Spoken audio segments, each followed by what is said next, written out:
Welcome to the Coffee with Karen podcast, a weekly chat show discussing everything from holistic health to current affairs from a mental, physical, and spiritual perspective. Get your weekly cup of positivity with a sprinkling of woo-woo.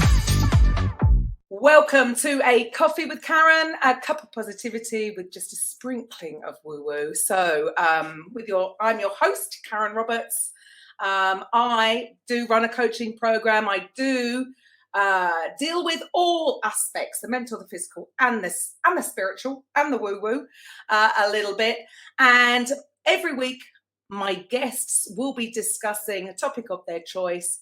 And it will be either from a mental, physical, spiritual perspective, or what tends to happen is it will be a combination of all three. So my guest today, well, actually, I'm going to let her introduce herself. So if you would like to share with the listeners who you are, what you do, and a little bit of your story, please. Yeah, sure. Hi, Karen. Thank you so much for having me today. My name's Daphne Whiswell. I am the chronic illness coach, and I coined that title for myself after living with chronic illness for more than 2 decades. I've battled chronic illness. I have 2 children who have battled chronic illness, and I've just learned a lot about how to manage those things physically, mentally, and spiritually, and how to thrive in life despite these things that have threatened to tear us down in all of those areas, right? And so I'm a wife. I've been with my high school sweetheart for 27 years, and we have 3 kids. They're 24, 19 and 18, 2 sons and a daughter. We're currently training a diabetic alert dog so that our son can live a free and independent life with the assistance of that service animal. And it's been a wild journey, but lots of fun. So worth it to see him be able to do things that young adults his age should be able to do. And so yeah, I have a coaching practice and an online academy, and I love serving women who are either battling chronic illness themselves or who are parenting children or being caregivers to parents. So if chronic illness has impacted their life, then I love being able to come alongside them and give them support and learning things about nutrition or pharmaceutical tips and tricks, or how to navigate the insurance system, or just practical day-to-day things, how to prepare a meal without feeling overwhelmed, and do things quickly and healthily, and also just to deal with all the mental aspects. There's a lot of turmoil in relationships when you're dealing with chronic illness, and then just the spiritual side of things too, so that you can maintain your joy and your peace and your hope for the future, even though they might have all those things going on. So, wow, fantastic. Yeah. So yeah, you did say that, your perspective would be the spiritual side of things. So the little bit of the woo-woo, just a sprinkling. What do you mean by that? What do you mean by that? Well, I think what I mean is, for me, I think that when you're dealing with, everybody has trials in life, right? Whether it's chronic illness or anything else, we can face hard things in life. And I think that when we face hard things in life, or when we have traumatic events, or circumstances that are beyond our control, there can be a lot of fear. Right now, we're living in a time where there's a lot of fear because there are so many things that are beyond our control. And I actually feel like I've been in training for this season for 2 decades, because I have learned how to not allow fear to have any kind of influence in my decision making, because fear is a liar. And so I will not let it impact the decisions or the choices that I make. And also how to not allow fear to invade my body, because fear can literally change our physiology. It can change the way we think. It can change the way our cells react to things. We all have that fight or flight response. And so how to calm that down so that we don't have so much inflammation in our physical bodies. And that's all very spiritual to me. That's a spiritual thing, because you can't consciously say, well, I'm just not going to be afraid when there are things beyond your control. So you really have to go into the parts of yourself where you can find some truth, and you can receive that truth deep in your heart and in your spirit. And you can live your life from a place that vibrates and resonates that truth, so that so that you can stay in joy, you can stay in peace, and your body can be in alignment with all of that.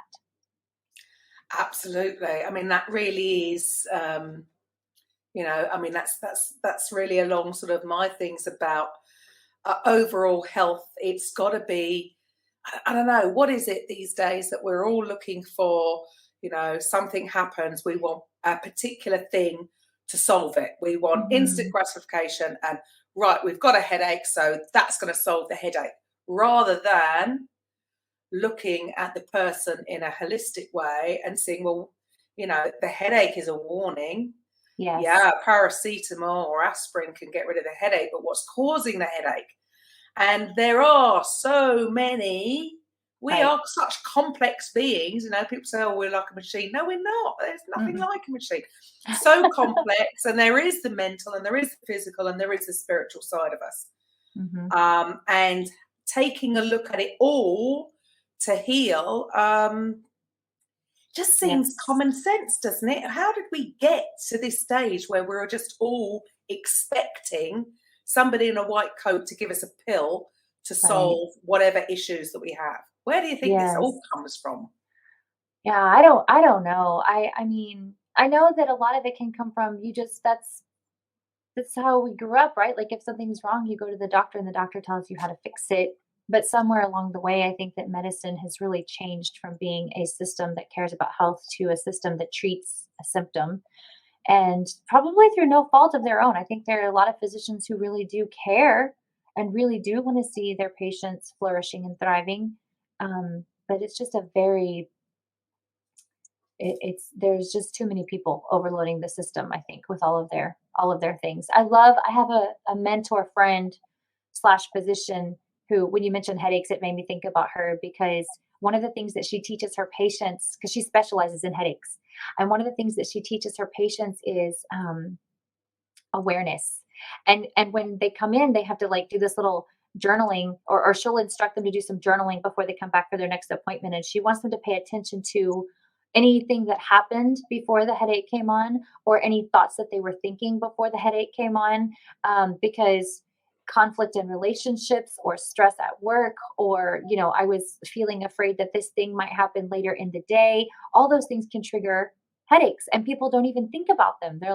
They go to like, well, what did I eat, or did I forget this, and they're not even connecting the day-to-day things that can really trigger those nerves in your body to tense up and cause a headache. And so I think that's so fascinating. Absolutely. I think it's stress. I think it's something we've been talking about for years, and people have said that stress is, a very important part of, getting ill, can cause all sorts of illness. But I still don't think really in general people have actually taken that on board, because it's such an intangible thing. It's how do you measure it? There's nothing to see. You can't look, there's no machine they've got and they can look at you and go, your stress levels are I don't know, 9 out of 10. You need to do something, girl. Imagine if there was. I think people would realize that actually they've been under a lot of stress for a long time. I mean, as we know, stress has its it has its good points, right? We need a certain amount of stress. We need a certain amount of stress, but it is the prolonged stress, cortisol being released into the body for too long, too consistently, is absolutely 100%, I don't care what anybody says, that is having a detrimental effect on your body, on your cells. Yes. So for you, with your own, let's go back with you for your story. So when did your initial sort of health issues start, or when were you first aware of them? I was diagnosed with my first autoimmune disease when I was 26 years old. And then I was diagnosed with the second one about 6 months later. And so that's when my own issues started. And then a year after that, my 2-year-old was diagnosed with an autoimmune condition. And then I think it was maybe 5 years after that, my 10-year-old daughter was diagnosed with an autoimmune condition. And so it's been almost 20 years ago, 17 years ago, that I got my first two diagnoses, and I've dealt with several other things along the way. You were talking about stress and cortisol and all that stuff. And I just about a year ago went to a physician because I'm having some new health things kind of pop up. And I've been on this journey of taking such good care of my body and my mind and resting and learning all of these things that that I was really kind of surprised by these new health things that were popping up. And so I went to the specialist and he did some muscle testing on me. And he did this muscle testing and he said, your muscles are responding to these tests like someone who has been battling PTSD for 20 years. What's going on? What's stressing you out? And I was like, oh, well, I have two kids with chronic illnesses that require 24/7 care. And I'm just kind of like in mom mode and go mode. And I do take time for rest and I do really take care of myself. But I mean, that stress is still there. I'm responsible for them. And so I think it's fascinating to know that we can nutritionally do all the things and exercise, do all the things, and rest, do all the things. And still that cortisol has such an effect on our cells. And so now I'm learning about even more things I can do to support my body's natural healing processes. And it's getting better. It's getting better. Good, great to hear. My goodness. Yes. I'm like, if I can annihilate rheumatoid arthritis, I can get rid of this little low stomach acid digestive issue thing that I have, Right. Now it's interesting. Okay, so is rheumatoid arthritis the first one? Mm-hmm. And so about that time then, what was your mindset around that time? Was there any dramas going on? Was there any I was were you diagnosed under with stress? I was diagnosed with rheumatoid arthritis. I was 26 years old. So I had a husband who worked out of town 6 weeks at a time. He was gone while I was home with the 3 kids. My kids were 7 and 2 and 1. And I was battling pretty severe depression and panic attacks. And that's when the diagnosis came. And, with autoimmune disease, there's a strong component where it can be triggered by stress or environment or toxins or trauma. And I think for me, just giving, childbirth can be traumatic. I had 2 C-sections. Oh. And so yeah, it was during that time. I was new mom. A lot of pressure. Yeah, I mean, I am definitely. I can understand the connection between. So there's somebody that's very close to me. Rheumatoid arthritis, and the moment it was diagnosed, I thought, I know what's caused that because of all the drama that she had gone through with the father of her first 2 children. And because of that, she would bottle it up, and not speak about it, bottle it up, and then she would explode. That was her way of dealing with things throughout life. Me too. And I always said, that's what's caused this. This is like, because you internalize everything, it's going to have to manifest somehow through the body. Right. And, I mean, okay, I'm not a doctor. I'm just putting it out there. That's how I see it. Yes. Do you think that something similar, too much pressure, too much stress, too much cortisol? I love that you talked about that she would bottle it up and then explode, bottle it up and then explode. That was totally my way of handling anything in relationships for a really, really long time. Like I just wouldn't share my heart with people. I wouldn't voice my needs to people. I had no sense of boundaries. I don't like the word demand really, but like I didn't teach people how to treat me. I would kind of just let things, people had all these unrealistic expectations. I was always the good girl and I got straight A's and I did everything. I'm doing quotes here for people who can't see this because they're listening to a podcast. Like I did everything the right way, the good way, the way that would make people proud of me, and that is a huge weight to carry in your body. It's huge and it's too much. And so I found myself feeling really bitter towards people that hadn't done anything to me really, but had expected a lot of me because of I have a high potential. And so I allowed these people to raise their expectations and raise their expectations and raise until I just couldn't meet those expectations anymore. And I wasn't saying, I can't do this. No, I can't be there for you for that. No, I can't help with this or whatever it might be. And so this is the spiritual sprinkling of woo woo part for me is I realized when I was in this deep, so I suffered with rheumatoid arthritis for about 7 years before I literally decided I will not live this way. I know this is not what is meant for me. I know that my body should know how to heal itself. I will not live this way anymore. And so I started to ask spirit, like, what do I need to know? What is it that is causing this? And how do I get rid of this? And what I learned, what I felt impressed in my heart was that I was bitter. I was carrying bitterness in my body, and it was rotting my cells, and it was rotting my bones, and it was rotting my cartilage, and it was rotting my joints. And I needed to release all of that bitterness. And so I began to keep a journal. And every time I felt like these little tinges of anger or, like, well, why would that person think that I would do that for them or that I could do that for them? Or why don't I feel like I have permission to say no to this thing or that person? I would write it down and I would ask myself, why doesn't this bring me joy? Why is this causing me anger? Whatever it is. And then I would just release that responsibility and that person. And I would just receive in myself. I would just say, like, I'm receiving peace and I forgive that person and I let them go. And they don't know that they've hurt me in this way, but I won't allow this bitterness to hurt me or to consume my body. And I think it was probably about 1.5 years of that practice added with, nutritional things and some other steps that I took. But I think that was the missing piece, the piece that my doctors couldn't share with me, that nutritionists couldn't teach me, that I just had to receive for myself in my spirit, like, your body is holding on to this and it needs to let it go. And it has been, so it's been 12 years since I woke up one morning and had no pain and got off all my medications and stopped going to the hospital and getting IV antibiotics. And my doctor said, I don't know how you did this. I've never seen this happen, but you don't have to come back unless your symptoms return. In 12 years, they have not come back. That is powerful. Isn't it? There you go. Oh my goodness. Yes. Well, there you go. I can't believe you said that from that. That is just, to me, that's it. That's proof. That is proof.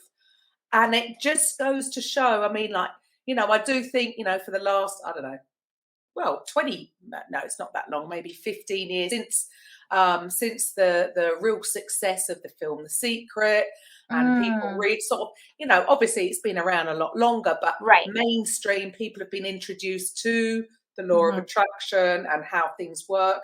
And that is just like, hello, it is what it is, whether you believe it or not, it's on 24/7. Yes. So how you think and feel is everything.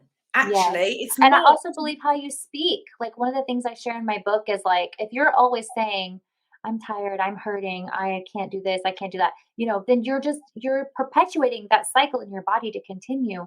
But if you're saying, like when my body was in real pain and there were really things I could not do, instead of saying those things, I would say, I'm vibrant, I'm full of life, I have so much energy. And it was very contrary to what I was actually experiencing in my body. But I believe that Dr. Caroline Leaf talks about how you can create new neural pathways in your brain. And so I believe that by saying those things, I would hear those things and my mind began to believe those things. And then my brain created these new neural pathways to where that is what became my reality. Love that. 100%. I'm behind that. 100%. Yes. Our words have so much power. Oh, and isn't it interesting that we would never speak to another person, even if we didn't like them, right? In the way that sometimes we speak to ourselves. But yeah, you're so correct. Words have power, and especially if it's in your own, it's in your own head. The way you talk to yourself is going to be more important than the way you talk to others. Absolutely fascinating. And so for people out there you go. Fantastic piece of advice there from Daphne. And then even a stage further, you could even record in your own voice and then listen to it at night. So it's almost like a meditation at the end of the day. So and you're hearing yourself say those things to yourself. Oh, And I'm I have sold. little sticky notes on my mirror too, so that in the morning when I get up, there are some nights where anyone who's listening who might have chronic illness too knows, like, you wake up and you don't feel like you slept because your body is fighting itself all the time. And so, but I don't have that experience anymore. I wake up feeling so rested every day because for years I had a sticky note on my mirror that said, I rested so well. I feel so full of energy. I'm going to conquer blah, blah, blah, blah, blah today. And in reality, maybe I could go to the grocery store and that's it before I would crash on the sofa because that's all the energy I had. But I would say it every day. I would say it every day. And now I experience so much energy in my body to do so many of the things that my heart desires to do. But there you go. You've just said something there as well, which I think is really important to push, is the fact that this wasn't a one-time event, right? No. You didn't just say to yourself once, yeah, I'm feeling great, I've got loads of energy, and then go about your business and then wonder why you're still feeling terrible. Mm-hmm. This is how things happen. It's spaced repetition of a new idea, spaced repetition over and over. How long did you say? Did you say 18 months, was it? About, yes. About 18 months. Right, to be that consistent every day, something made you do that, because a lot of people would have maybe tried for a week, and then if it didn't work, they'd give up. So what drove you back then? What drove you to just keep going? Something must have done that for you to keep going for 18 months. I believe that it's really important for us to have vision. And so I think for me, it was, I had this vision in my mind. I had this picture in my mind of the wife I wanted to be and the mother I wanted to be. And it was what I had always dreamed of. It was, I want to be a wife who's present with my husband and can enjoy going on date nights. And I want to go ride bikes and I want to go hiking and I want to do all the things that we enjoy doing together. And I want to be able to do that all day long, not for 30 minutes. And then I have to go home and crash for 3 days because it wore me out. And I wanted to take my children to the park and I wanted to go on vacation and I wanted to be able to, we homeschooled my whole kids' entire education. Like maybe a couple of years they went to public school, but we homeschooled most of the time. And I just wanted energy to like take them to get together with other kids and to teach classes and to do experiments and to visit museums and all those kinds of things.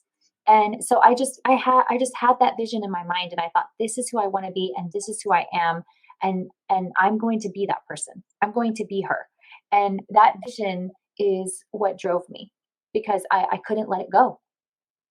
Right. I mean, that is, so anybody listening, this stuff doesn't happen overnight. You have got to be committed. I mean, at the end of the day, time's gonna pass anyway. So 18 months would have passed anyway with you still on the medication. So nothing would have changed other than what you're telling us is your mindset. You made a conscious decision to change how you thought, how you spoke to yourself, which would have a knock-on effect to how you feel because you had this big vision. I mean, if that isn't just 100% proof, then I really just don't know what is. That is amazing. And well done you for staying so committed. So to anybody out there who is suffering with any kind of autoimmune, I mean, I just can't even begin to imagine what we take for granted our health when we have it. We just, because you just think you're invincible. And yes, I take my hat off to anybody who's suffering with any kind of autoimmune disease. People that are healthy have no clue as to what you're going through. But that means there is light at the end of the tunnel. So guys, if you are listening and you are suffering, please get in touch with Daphne, because that is, I mean, that just in itself is phenomenal advice. And, we are, I mean, at the end of the day, we're energy beings, we're spiritual beings. We will respond to the now. Yes. So even if you are in pain, it just makes so much sense to think that, at the end of the day, what is a belief? A belief is just a thought you keep thinking. So in the beginning, you're going to be telling a lie. Yes, you are, because you're still going to be in pain and you're getting up every day and you're telling yourself a lie. I mean, isn't that mad? We're teaching people to lie, but it's a good lie. It's a good lie. It's a good they're lie. actually telling themselves the truth, because I believe that it's the truth of how we were designed to live. 100%. Yes, you're right there. But it will feel like a lie because it will feel contrary to your experience. But I actually believe that it's your experience that is the lie, and you are teaching your body the truth that it needs to get into alignment with. Yes, you're right. You're right there. Your default setting is perfect health. That's Right. the default setting Yes. that we were made with, and somehow along the way, I don't know what your thoughts are on it. My true belief is, again, it's never one thing. It will be a combination of things. Yes, nutrition, of course, is important. We're not getting the right nutrients in the right balance. That's going to keep us out balanced. Is that going to cause an autoimmune? No. Are we going to die tomorrow? No. Yeah. But it weakens the body. Then on top of that, toxins, and it does seem to be a lot of autoimmune diseases that when things are looked at, there is some kind of exposure to maybe more toxins than others.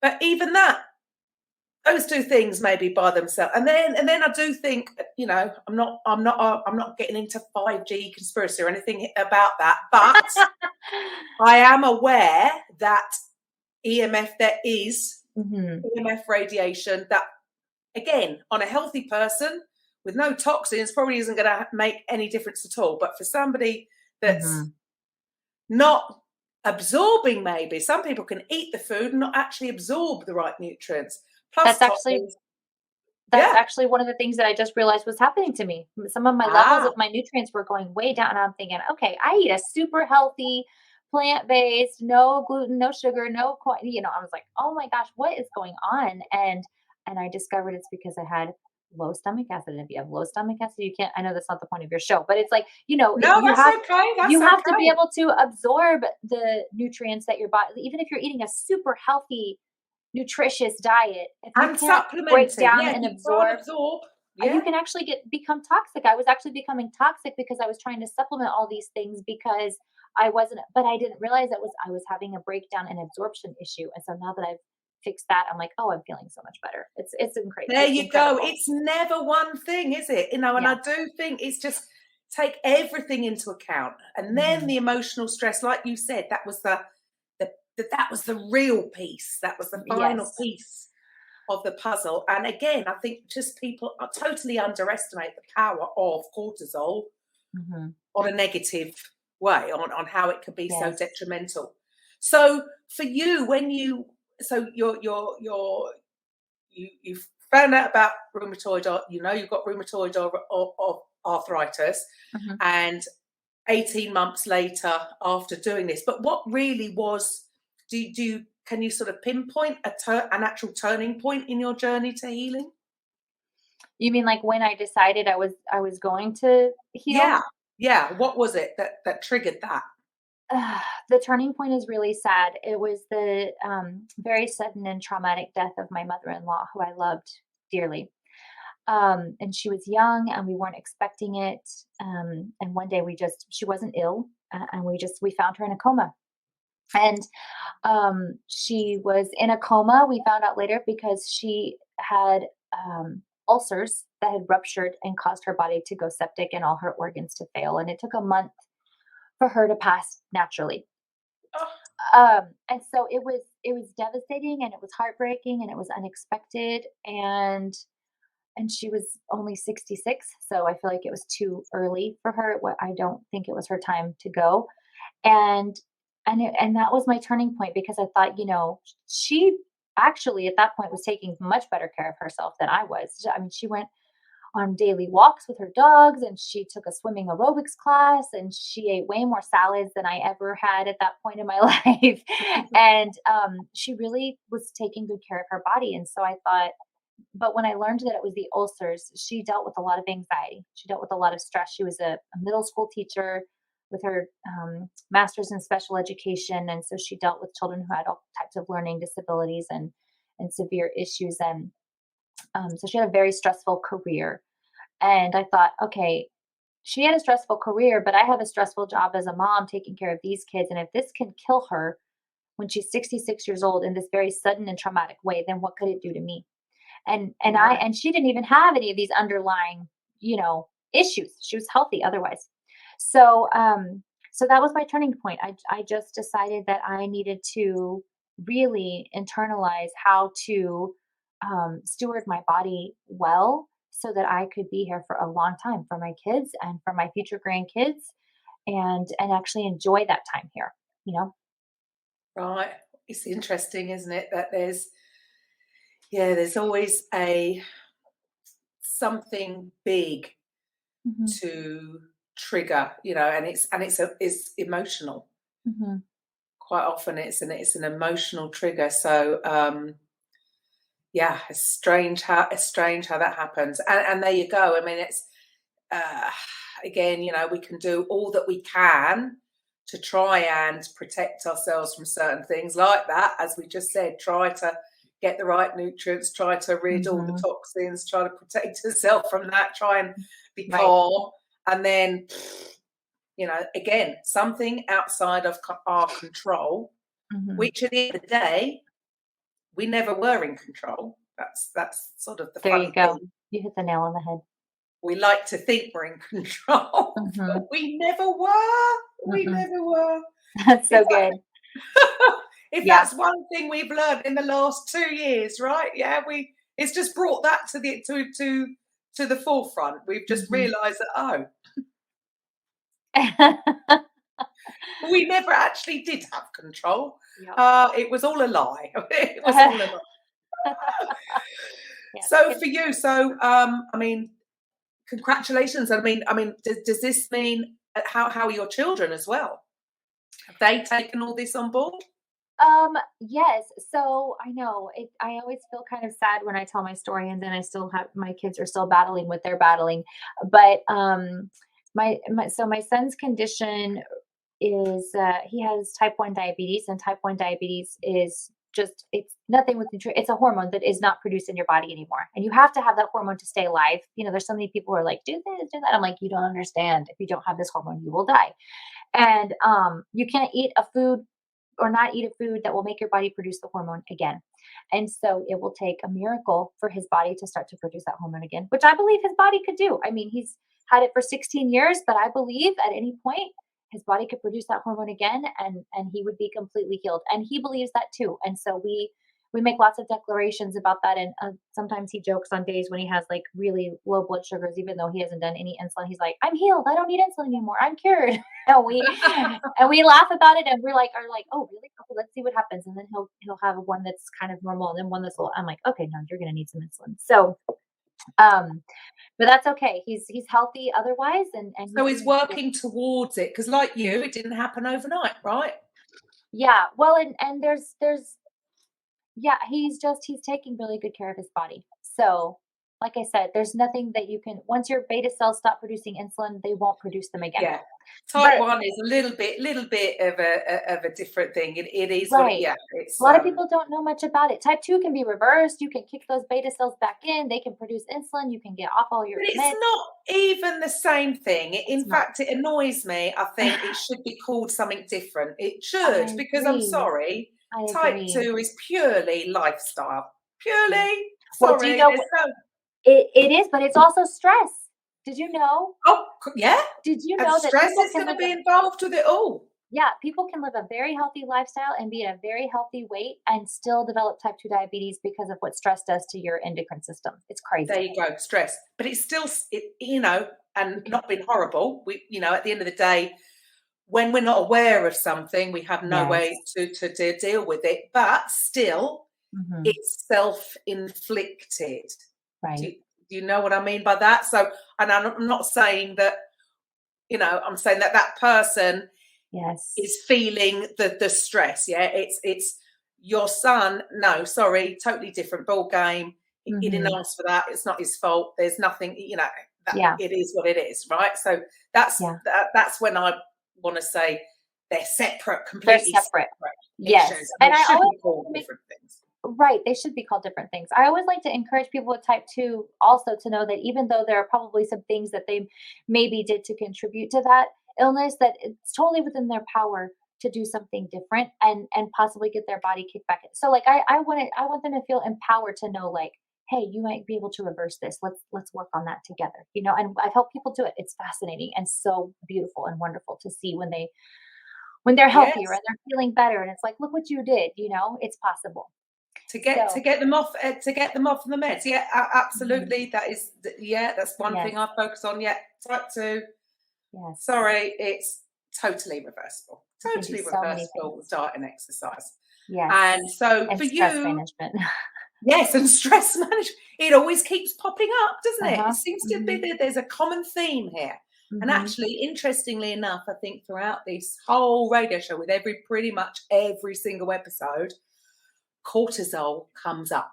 mm, Everything. It's mhm, amazing. It just goes to show that in general, in this day and age, and the pressures that in general, I know we're not all the same, but in general, people are feeling the similar stresses mhm, throughout our lives, that we are under a lot more stress than we ever were. right, yes. Without a dress. Or maybe it's just, I don't know, maybe we've become disconnected to how to deal with stress. So, but Yeah, I I mean, think yeah, sorry, go on. no, I'm sorry. I think earlier you said it, it's a lot to do with awareness. I think people just aren't aware that they're feeling a certain way because it takes, intentionality, and I think it's also a very vulnerable process to get in touch with yourself and what you're really feeling, and I think that people tend to ignore that because it feels very scary to them.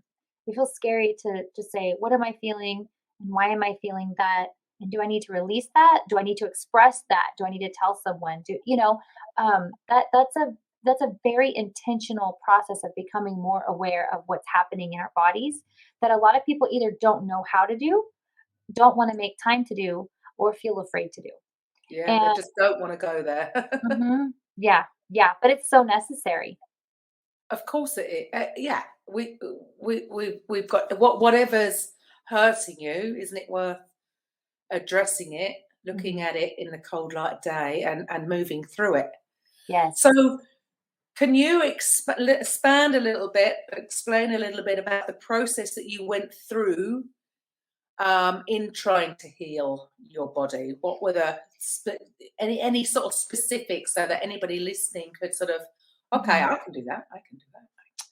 Yeah, okay, I'm trying to think, like, I wrote a book about it, which you can get online for free, so people can go, and it kind of walks people through my process, but it's at my link, I'll share it with you so you can share it with your listeners if you'd like.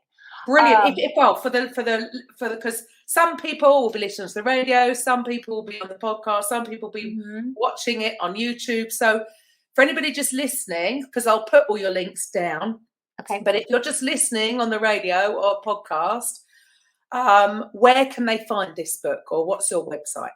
So my website is thechronicillnesscoach.co/links is where they would find the link to get this book that they can download for free on whatever device they choose. Thechronicillnesscoach.co/links.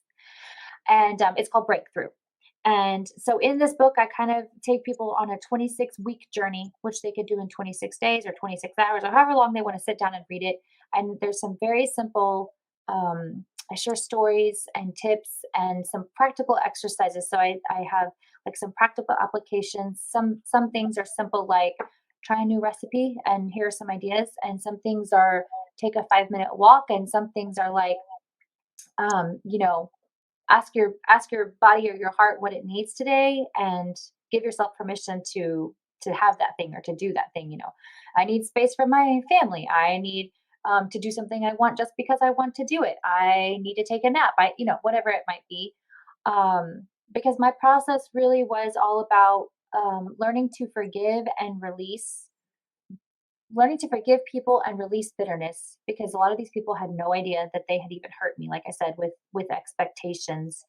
um, I also had to learn a lot about um, not performing for other people. So that has part to do with the expectations. They would have expectations, but then I would put these things on myself, like, well, I have to perform to this level, or I have to be this type of person, or I have to do things this certain way, or people are going to be angry with me.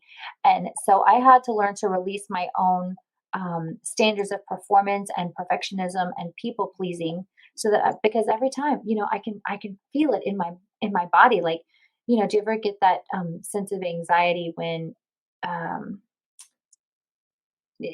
when you've told someone that you're going to do something, or there's a deadline, or and something Mm-hmm. happens to kind of like throw you off, and you're like, oh, well, I said I was going to do this, but now it's not going to be as good as I wanted it to be, and I don't want this person to be disappointed in me. Like, this is totally inside my head thought process. And so I had to I had to learn to release all that stuff, and say inside myself instead, even with this distraction or this interruption or this chaotic, something happened with the blood sugar in the middle of the night, and now I'm way more tired than I should be the next day, and I've got to take care of this. But I would say to myself, like, I'm full of energy. I have all the time in the world to do the things that my heart wants to do, and this is going to be done with excellence, and it's going to be good enough, and I'm good enough, and all those kinds of things were really important in transforming my mindset. And also, just I really had to get it in my mind that all things are possible. All things are possible. And even when the world says it's impossible, your boss, your spouse, your kid, whoever it might be, might, oh, you can't do that, or that's not going to work, or your doctor, oh, you can't do anything about that. Let's just get used to it. It's how your life is going to be.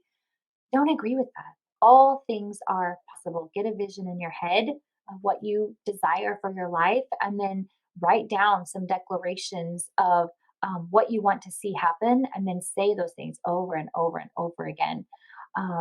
Because, like, I highly recommend people go find Dr. Caroline Leaf and look up her stuff. She has some great stuff on retraining your brain and creating those new neural pathways. And so that was a big part of my journey. And also, just the nutrition piece, like I said before, was so key for me. But how long ago was this? 17, 18 years ago. I just didn't there. I don't think there was the literature and the blogs and all the things that are out there now with the different things that you should do. And so I just asked wisdom, what should I do? Wisdom, and wisdom told me what I should do. And I did that thing. And it's going to be different for everyone. That's what I love about wisdom. It's a source of truth that is unique to you and what you need. Yeah. And so I did what wisdom said, and I got better. And doctors couldn't have told me, the internet couldn't have told me, no one could have told me, because actually it's the very opposite of what everyone in society says you should do if you have an autoimmune disease. Everyone says, oh, do autoimmune protocol, do eat AIP, do paleo, blah, blah, blah. Well, meat is very inflammatory for me. And so I do all plant-based. And anyone who is a guru in that field would say, like, oh, you can't eat beans, you can't eat this, you can't eat that. But that's all the stuff I ate. And my body totally healed. So There you go. wisdom. And they go, everyone is different. Everyone's And different. I love what you just said there about, you asked wisdom. At the end of the day, it's going back to everybody coming back to being heart-centered. The Mhm. answers are there. The answers are within you. That's right. Yes, And the tagline on my website says that I help people unlock the healing power within. Because we all have it inside of us. We just need to know how to tap into it, how to access it, how to unlock it, and how to release it in ourselves. fantastic. Yeah, everything. And I do believe literally everything is solvable. And if Mhm. it doesn't get solved, it's just that we haven't figured out how to. I Mhm. mean, I'm a true believer in sort of terrain theory. At the end of the day, if a fish is sick, you clean the water first, and then the Mhm. fish will heal itself. It's amazing how that happens. So the same thing with our bodies, when Yes. left to its own devices, actually the body will heal itself. That's another Mhm. reason why I'm such an advocate of fasting, Yes. especially extended fasting. Not that, hang on, I'm not saying go straight into a long fast. I'm saying you have to get your body used to it. Yes. But the power, what's always fascinated me is, like you said earlier about, how you talk to yourself, and so the thoughts. So I find it really interesting that we're all taught to meditate. In other words, we want to quiet the mind. We always want to quieten the mind so that we can actually listen to intuition. Yes. So that's an interest. So really, we're fasting from thought to heal mentally and spiritually. Yes. And then again, the body has this natural mechanism, its natural defense, the natural default setting is health. And I find it interesting that quite often it's when you go without eating, stop eating anything, and the body actually, autophagy is triggered, and it actually goes into overdrive to actually heal. So we've got all these settings. None of them cost a penny or a cent. Yeah. Sorry. Yes. It's all free. You don't have to consume anything. You don't have to go you can just calm your mind and allow the body to heal. Yes, I'm not saying that's going to totally cure every ailment, but there's some power in that. There's a lot of power in that. So much power. Huge. So the two to get, I've always found that quite fascinating, the link, the two. It just means that we have everything within us already to heal. Yes. Mentally and physically. And there's nothing to take, no pill. There's no pill, there's no drink, there's no nothing, actually nothingness. Yes. But I think that's actually one of the reasons that sometimes it can be a more difficult path, because a lot of people say that they want to get better, but then they don't really, I find with a lot of women, especially, it's a self-worth issue where well, am I really worth the time that it would take for me to invest in this process? Am I really, and that hurts me so much. I think, oh my gosh, yes, you're worth the time that it would take. I don't have an hour to meet with you to talk about. And I'm thinking what? An hour to talk about what's in your mind, what's in your heart, how your body is manifesting those things, how we can brush some of them off. You're worth it. And so I just want to say that to anyone who might be listening, who is well, that sounds like a lot of work, or that sounds like it would take a lot of time. Yes, it's going to take time. But like you said earlier, the time is going to pass anyway. Why not invest it in yourself and have a better future?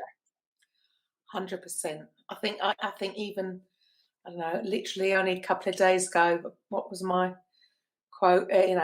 Is it going to take, what's it? Will it be worth? No. Is it going to be easy? No. Will it be worth it? Absolutely. Yes. I mean, don't you find that that's the thing? We've just got somehow we've been conditioned. I don't know. Have we been conditioned through school? I don't know what's happened to expect. We want this now. And come on, the old adage is true. Anything that's worth it, it's all going to take time. And it. Well, I tell my clients, this didn't pop up overnight. Yes, you went to the doctor, they did a test, and now you found this thing, but you did not develop whatever you're facing overnight. And so I don't know why you would think one session or two sessions or 3 days, whatever, it's not going to, you've got to be willing to invest some time and into your own process. And as you said, that's not just doing it at once, it's spaced repetition. My background is therapy. I was a sports therapist for 27 years. So again, people come with an injury, something's damaged. It's not going to be totally cured overnight. There is a healing process that happens in the body, same as I also was in the fitness industry, same thing. You come in to lose weight, you're not going to lose weight the first workout you do, right? Yes. There is a natural law, because it's universal. It's not for one person. They managed to go in the gym and do a workout and they dropped 5 stone and somebody else didn't, and that means they're not as good as that person. No, we're all the same. Happens to us all. So if our bodies are going to take time for things to change, for either muscle to grow or for fat to burn or whatever your transformation you're looking for, it takes time. Yes. Now, I find it interesting that 90 days, 3 months with, I don't know, with anything, 3 months of severe weight training, you could see real changes in a body. 3 months of really focusing on your business, you could see drastic change in your business. 3 months of, meditating and doing all those affirmations, I'm sure you would start to see evidence appear to know, so that you know that you're on the right track. I'm not going to say everything's going to be cured in 90 days, but what I'm saying is you'd be able to see real evidence somewhere, whatever your challenge is, whether it is health, whether it's wealth, whether it's fitness, whatever. Relationships, anything, right? A matching story with my marriage. It just takes time and investment. And taking action in some way, whatever that action is. So for you, what would you be your, 3 top tips for anybody who is suffering now? Okay, top tips. 1, write down your vision. Write down your vision. If you don't like to write, then draw a picture or paint something or find something on Pinterest. Get your vision where you can see it. I think that having a clear vision of what you want is so important. And then second, I would write some statements that match that vision. So I can't remember who it is. Some business person teaches, say it like you're already there, not like you want to be there. So, I make however much money a month. I am, my husband and I have a thriving marriage and we do this, this, and this, or my kid, whatever it is related to your career, your health, your relationships, your social life. I know people who are looking for deep, meaningful friendship connections. And so write down what you want to see in that area. And then the third tip that goes along with that is just say it every day. Say it every day. I live in, I flourish with, I thrive at, and just say it as a present day statement. Because like I said, even though it might not feel true because it hasn't happened yet, that you're just retraining those neural pathways in your brain to get to find each other. This is the reality 100%. I want to see. This is the reality I'm claiming and declaring, and your words have power to get you there. There you go. Yes, your words are totally powerful. And one thing to what I would add there, so I know obviously I deal with completely different things, but at the end of the day, a goal is a goal is a goal, whether it's whatever. So, and I totally agree with that. It has to be in the present tense because our subconscious doesn't know time. Right. We do consciously because we need time to figure it out. Because we're not as clever as our subconscious, obviously. But our subconscious only knows now. So even, when I deal with people that, want to build their business, it's not put it, I want to have made XYZ by December. Well, that's always going to be in the future. So yes, the statement of saying it in the now, because that's all it knows. However, there's one little bit that I would add to that and say, because you were so consistent, it worked. And you were that vision, that dream was your why was bigger than your excuses. So you just kept going.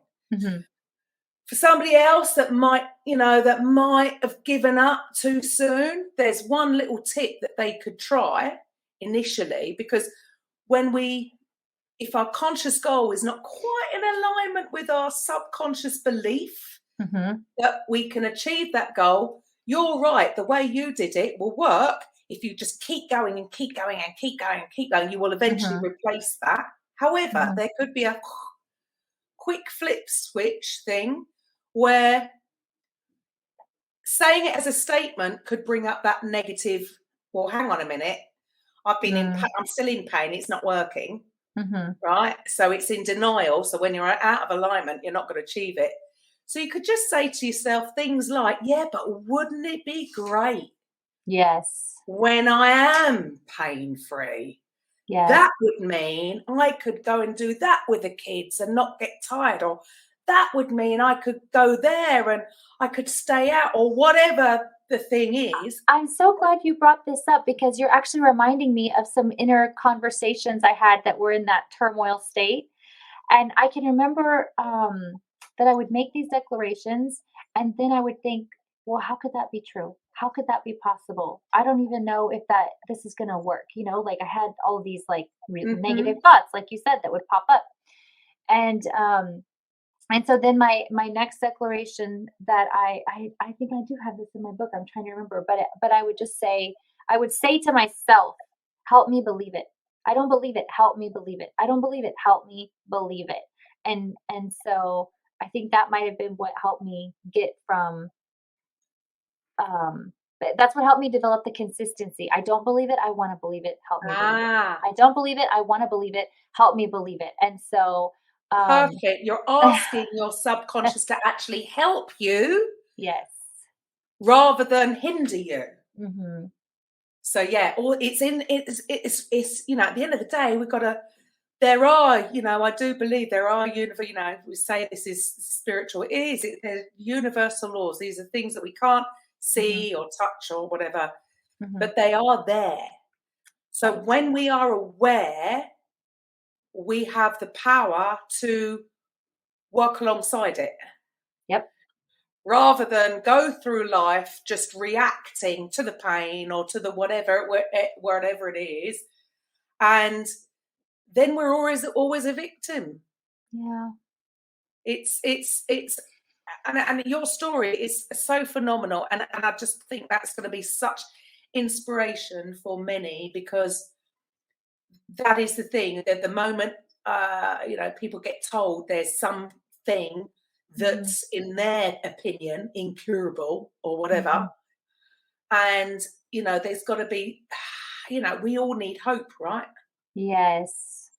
We all need hope, and your story just really, I'm a total believer that it's all possible, and for anyone, because we are basically all the same. The only thing that's different is our different experiences or how we've reacted, but we all are all the same. So every single person out there that's listening, if they're struggling with an autoimmune disease, every single person has the power to have the kind of results that you have had. So I believe it. I believe it for all of those listening who don't believe it yet. yeah, and that's it, isn't it? Yeah. If you don't believe it, just keep telling yourself, and that's right. Tell yourself over and over until you do believe it. That's right. And that's actually that's why the placebo effect works, because when someone goes in for a study, right, a medical study, and they give all these medications, they have one group of people that they give a placebo drug, which is just basically a pill of sugar, and they tell them that this is the treatment, that this is the cure. And like, I don't remember what the percentage is, but in a lot of studies, a high percentage of people on the placebo medication get better. And why? Because their brains believed that this treatment was going to work, and it wasn't even a treatment. So your minds have so much power. There you go. See, you're stronger than you think you are. That's right. You're stronger than you think you are. Thank you so much for your time. It's been an absolute pleasure. Thank you, Karen. I've enjoyed this time so much. And so I really hope that your son just keeps going. It will be amazing to hear any changes. And so just a quick reminder for people listening, if they want to find you, how can they find you? Yes, so on Facebook and Instagram and all the places, I'm the Chronic Illness Coach. And for anyone who wants to go to my website to check out any freebies that I have, including that breakthrough book, it's the chronicillnesscoach.co/links. Awesome. So thank you for your time. To the rest of the listeners, I will be back next week with a coffee with Karen. And for anybody out there who has just felt like they've, lost their mojo a little bit like I did a while ago, and needs a little bit of a quick reset, get their body in shape, my 10-day challenge is back on. So you can find more info at KarenRobertsCoaching.com. And for the rest of you, I will be back Thank you and goodbye.